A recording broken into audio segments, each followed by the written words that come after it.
Let's talk about Nissan, because some pretty serious news breaking over the weekend. They're scrapping plans to make its X-Trail SUV at the UK's biggest auto factory. It's cited ongoing certainty about the UK's split from the EU. Now, the Times reported that the ministers are now considering withdrawing a £60 million support package for the Japanese car maker.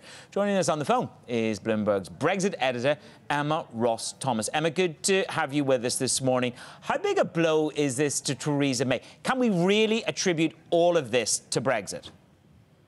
So the company has said that there are other factors as well, but that Brexit uncertainty doesn't help them plan. The reason that this is so important and such a blow is that Nissan, not only is it based in Sunderland, the city that was sort of emblematic of Brexit, the city that voted for Brexit, even though it had quite a lot to lose from it, and also Theresa May offered the company secret pledges in a letter that's never been published that to encourage the company to continue investing, and that was after the referendum in 2016. And so, what this decision suggests is that those pledges perhaps are no longer considered good enough. So it is a blow, and it's a blow with just 53 days to go, and there is still no Brexit deal on the table. And companies are really, I think, the Nissan decision also reflects just a broader unease in the business community that with 53 days to go, there is still no deal. And the news this morning is that May is convening a working group.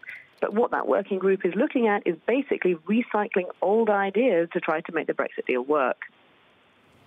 Yeah, and as we edge closer to the divorce date, Emma, what are May's options now then? So she has tasked her Brexit secretary with finding what she calls alternative arrangements to the Irish border. The EU says that that is impossible.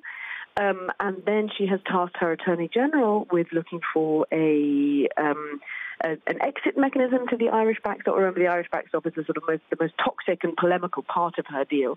And again, the EU has said that these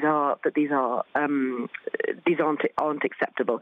So we still don't have a date for May to go back to Brussels, but we expect it probably either this week or next week. And remember, the next sort of cliff edge, if you like, is February the 14th, where she has to come back to Parliament, and there'll be a series of votes in Parliament. So that really is the next milestone. We'll see whether there is anything like a deal that can get through Parliament, or whether MPs will start coming up with alternative proposals, for example, staying in a customs union.